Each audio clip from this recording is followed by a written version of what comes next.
विश्व की सबसे बड़ी ग्राउंड वाटर रिचार्ज परियोजनाओं में शामिल ताप्ती बेसिन परियोजना को लेकर शनिवार को मध्य प्रदेश और महाराष्ट्र सरकारों के बीच ऐतिहासिक एमओयू साइन हुआ।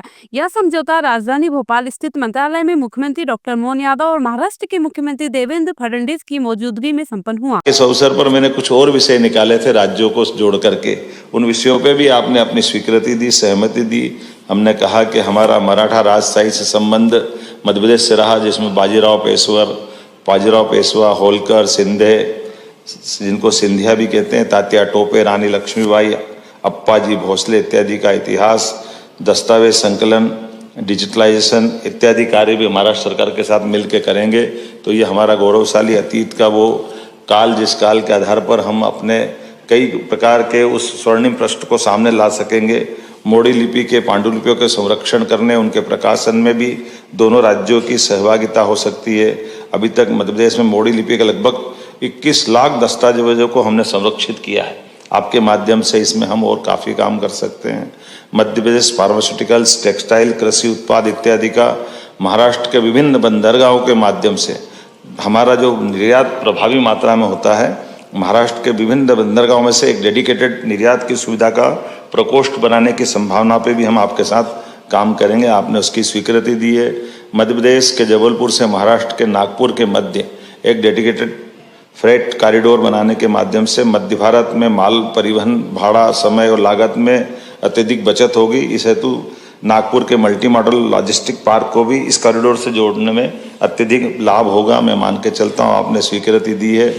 मध्य प्रदेश के दोनों ज्योतिर्लिंग महाकालेश्वर और ओंकारेश्वर को महाराष्ट्र के ज्योतिर्लिंग त्र्यंबकेश्वर, भीमाशंकर और घृष्णेश्वर से जोड़ा जा करके एक धार्मिक पर्यटन का सर्किट बनाएंगे, जिसमें ये पांचों ज्योतिर्लिंग के लिए देव दर्शन करने के साथ धार्मिक पर्यटन में भी हमको बड़ा इस एक तरह से लाभ मिलेगा।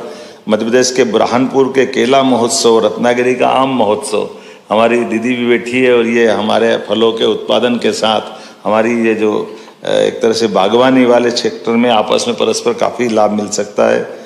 देवी अहिल्याबाई के सांस्कृतिक, धार्मिक, प्रशासनिक अवदानों को माध्यम से यथा नृत्य नाटिका, film, light and sound show, projection mapping इत्यादि के साथ साथ दोनों प्रदेशों के प्रमुख शहरों में आपस में साझा करके हमारी उस गौरवशाली अतीत की विरासत को मैं आपको धन्यवाद देना चाहूँगा। आपने महारानी अहिल्याबाई के लिए हम अपना कैबिनेट इस साल 20 मई को इंदौर राजवाड़ा में कर रहे हैं। 31 मई को बड़ा कार्यक्रम अपना भोपाल में होने वाला है, और आप अहिल्याबाई की जन्म स्थान पर अपनी कैबिनेट करने वाले हैं यहाँ की आधार पर। तो ये एक तरह से अहिल्याबाई भी हमारा संबंध प्रगाढ़ कर रही, मैं आपको धन्यवाद देना चाहूँगा। तो ये दोनों नदी जोड़ो अभियान में जल राशि हमको डैम में मिलती थी, डैम के आधार पर हम उसका लाभ देते, लेकिन आपने भूगर्भ भंडारण का जो नया अध्याय प्रारंभ किया, ये विश्व का अनोखा है।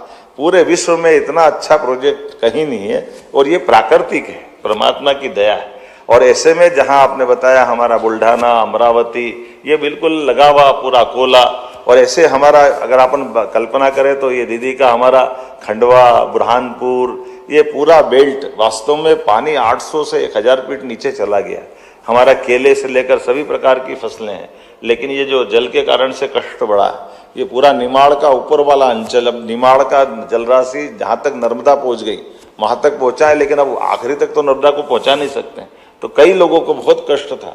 मुझे इस बात की प्रसन्नता है कि हमारे भविष्य की दृष्टि से ये पूरे निमाड़ के लिए भी जीवन रेखा का काम करेगा। ये बहुत बड़ा एक तरह से ये जो बजाड़ा जोन क्षेत्र में जो जल संग्रहण किया जाना, ये वाकई अद्भुत रहेगा, जिसमें न केवल भूजल रिचार्ज और सिंचाई की सुविधा का विस्तार होगा, बल्कि हमारे बुरहानपुर जिले के बुरहानपुर, नेपानगर, खकनार, खंडवा जिले की खालवा तहसील में भूजल की स्थिति में चर्चा के दरमियान हमारे आदरणीय मुख्यमंत्री जी ने महाराष्ट्र और मध्य प्रदेश का किन किन क्षेत्रों में हम लोग एक साथ आकर काम कर सकते हैं, एक दूसरे को मदद कर सकते हैं, किन क्षेत्रों में एक दूसरे को हम लोग एक प्रकार से फ़ायदा कर सकते हैं, ऐसी कई चीज़ें उन्होंने मेरे सामने रखी, जो मैं ऐसा मानता हूँ कि बहुत ही स्वागत योग्य है। और मैं उनको भी आश्वस्त करना चाहता हूँ कि महाराष्ट्र और मध्य प्रदेश ये तो बिल्कुल हम भाई समान है, और हमारा तो जो पूर्व विदर्भ है ये तो मध्य प्रदेश का हिस्सा रहा है। मैं तो नागपुर से आता हूँ, नागपुर तो मध्य प्रदेश की राजधानी रह चुकी है, तो आपके साथ तो हमारा बहुत पुराना रिश्ता है, दिल का रिश्ता है। तो उसको फिर एक बार हम लोग निश्चित रूप से आगे बढ़ाएंगे और अलग अलग क्षेत्रों में हम लोग जो कोऑपरेशन करें, इस प्रकार का एक जो विषय आपने सामने लाया है वो बहुत ही स्वागत योग्य है। उसको निश्चित रूप से हम आगे ले जाएंगे। मैं फिर एक बार